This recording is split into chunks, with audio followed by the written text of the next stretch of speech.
ذرا توجہ فرمائیے. حضرت خالد بن ولید کا نام سنا ہے؟ یہ سیف اللہ ہے، اللہ کی تلوار.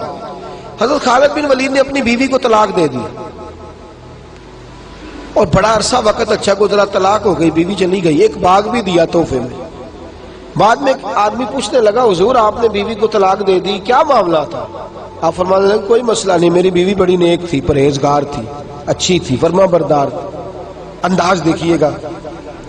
کہنے لگا جناب عجیب بات ہے، طلاق بھی دے دی اور اچھی بھی بڑی تھی، کس بات پہ طلاق دی؟ آپ فرمانے لگے وہ میرے ساتھ 27 سال رہی ہے. کتنے سال؟ اور میں انتظار کرتا رہا ہوں. میرے نبی پاک صلی اللہ علیہ وسلم نے فرمایا جس کو اللہ تکلیف نہیں دیتا اس سے اللہ ناراض ہوتا ہے. میں نے 27 سال انتظار کیا، اس کے تو کبھی سر میں درد نہیں ہوا تھا. تو آپ فرماتے ہیں میں نے اسے ایک باغ دے کے بھیج دیا اس کے میکے. میں نے کہا تیرے اوپر چونکہ آزمائش نہیں آتی تو کہیں ایسا نہ ہو اللہ تجھ سے ناراض ہے تو مجھ سے بھی ہو جائے. مانے لگے اس خیال میں نے اس کو بھیج دیا ہے کہ اس پہ تو تکلیف ہی کبھی نہیں آئی. ہمارے ہاں ذرا ذرا سی آزمائشیں ہیں اور لمبے چوڑے پہاڑ ہیں. اور ایک اور بات سن لیں، آزمائشوں میں جو جینا سیکھ جاتا ہے نا، رب کریم اسے درجے بھی بڑے ہی عطا فرماتا ہے. جس کا دنیا میں کوئی سہارا نہیں نہ بنتا پھر اسے خدا کی رحمت آگے بڑھ کے سہارا عطا فرماتی ہے. اپنی زندگی کے اندر آزمائش سے لڑنا، تکلیف سہنا، ذہن بنا لے تکلیفیں آئیں گی، آزمائشیں آئیں گی، بیماری آئیں گی، مجھے برداشت کرنا. جس کے اندر برداشت ہے اس کا حوصلہ بہت بڑا ہے، اور جو برداشت سے آ رہی ہے وہ ختم ہو جائے گا. میرے رسول کریم صلی اللہ علیہ وسلم کی صحابیہ حضرت اسماء بنت ابی بکر صدیق، جناب صدیق اکبر رضی اللہ تعالی عنہ کی صاحبزادی ہیں، حضرت عائشہ کی بڑی بہن ہے. یہ وہی ہے جو غار ثور میں میرے نبی کو کھانا پہنچایا کرتی. 90 سال سے زیادہ عمر ہوگی حضرت اسماء کی، اور ان کے صاحبزادے عبداللہ بن زبیر رضی اللہ تعالیٰ عنہ. 90 سال سے زیادہ عمر ہوگی اور ان کے صاحبزادے لڑائی کر رہے ہیں حجاج بن یوسف کے ساتھ. آنکھوں سے انہیں نظر نہیں آتا حضرت اسماء کو، بوڑھی ہو گئی، صاحبزادہ جہاد کر رہا ہے. حضرت عبداللہ بن زبیر اپنی والدہ کے پاس آئے اور آ کے کہنے لگے اماں میرے کچھ ساتھی بھاگ گئے ہیں، کچھ کمزور ہو گئے، حجاج کے ساتھ میرا مقابلہ ہے. والدہ بڑا کم نظر آتا ہے، پریشان ہے، 90 سال سے زیادہ عمر ہے. اور ماں گلی میں جھگڑا ہو رہا ہو تو بیٹے سے کہتی ہے بیٹے تو اندر آ جا جلدی سے، تو نہ بیچ میں حصہ لے لے.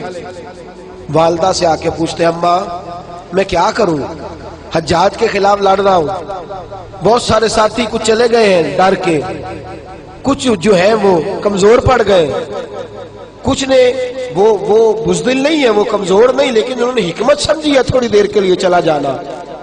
ماں کہنے لگی بیٹے پہلے تو یہ بتا کہ تو حق پہ ہے کہ نہیں، دولت کے لیے تو نہیں لڑ رہا، اقتدار کے لیے تو نہیں لڑ رہا. کہنے لگے اماں قسم اللہ کی عزت کی میں حق پہ ہوں، میں فکر امام حسین کا وارث ہوں، میں ظالموں سے لڑ رہا ہوں.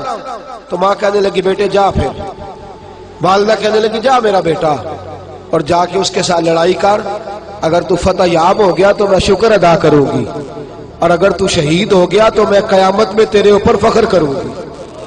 تو کہنے لگے اماں وہ بڑے ظالم ہے، بوڑھی ماں کا حوصلہ دیکھ، وہ بڑے ظالم ہے، وہ تو مسئلہ کر دیتے ہیں، ناک کان گلا کاٹ دیتے ہیں، اتنا سخت میرا دشمن ہے. والدہ کہہ رہی ہے بیٹے سے، 90 سال کی بوڑھی اماں کہتی ہے بیٹا بکری کو ذبح ہوتے وقت تکلیف ہوتی ہے، کھال اترتے وقت تکلیف نہیں ہوتی. تکلیف تجھے ایک وقت ہوگی جب تیر لگے گا، جب تلوار لگے گی. ناک کان کاٹتے تجھے کیا تکلیف ہوگی، اللہ تجھے زیادہ اجر عطا فرمائے گا. جا مجھے بہادر کی ماں بننے کا شرف دے، بزدل کی ماں بننے کا شرف نہ دے. یہ دلیر ماں کا حوصلہ. یہ لفظ کیا کہ بیٹے کو بھیجا. حضرت عبداللہ بن زبیر لڑے، 14 دن تک آپ کی لاش لٹکی رہی، لیکن 14 دنوں تک آپ کے وجود سے خوشبو ہی آتی رہی. حجاج بن یوسف نے آپ کی ماں کو بلایا، حضرت اسماء آئی، کہنے لگا تجھے پتہ ہے تیرے بیٹے کی لاش لٹک رہی ہے؟ کہنے لگی کیا کہا؟ لٹک رہی ہے؟ ہاں تیرے بیٹے کی لاش لٹک. کیا کہتے ہو؟ تیرے بیٹے کی لاش لٹک رہی ہے. پھر بتا لو. تیرے بیٹے کی لاش لٹک رہی ہے. تو آپ فرمانے لگی شکر ہے اللہ کا، میرے بیٹے کی لاش لٹک رہی ہے، کہیں جھکی ہوئی تو نہیں ہے نا، کسی ظالم کے آگے جھک تو نہیں نہ گئی، کہیں اس نے گلا کٹایا ہے کہیں جھکایا تو نہیں نا, شکر ہے میں اللہ تعالیٰ کا. کہنے لگے تو مجھ سے سفارش نہیں کرے گی کہ اس کی لاش کو ہٹا دوں؟ آپ فرمانے لگے جس رب نے اسے شہید ہونے کا حوصلہ دیا ہے وہ اسے قبر کی اعلیٰ جگہ بھی عطا فرمائے گا. حضرت عبداللہ بن زبیر جنت المعلیٰ میں آرام فرما رہے ہیں اور سرخیل ہے وہاں کے مسلمانوں کے. عزیزوں, تکلیفوں کو آگے بڑھ کے وصول کرنا. ذرا ذرا سی بات پہ لوگ چیختے چلاتے ہیں, کفر بولتے ہیں, گھروں میں فوتگی ہو جائے تو کفر. حضرت جعفر طیار شہید ہوئے, حضرت علی کے سگے بھائی تو ان کے گھر کی عورتیں رونے لگی. حضور نے فرمایا جاؤ انہیں چپ کراؤ. صحابہ گئے, خاموش نہیں, پھر رونے لگی. فرمایا چپ کراؤ انہیں, پھر چیخنے لگی. تیسری بار حضور نے فرمایا نہیں چپ کرتی تو ان کے منہ میں خاک ڈال دو.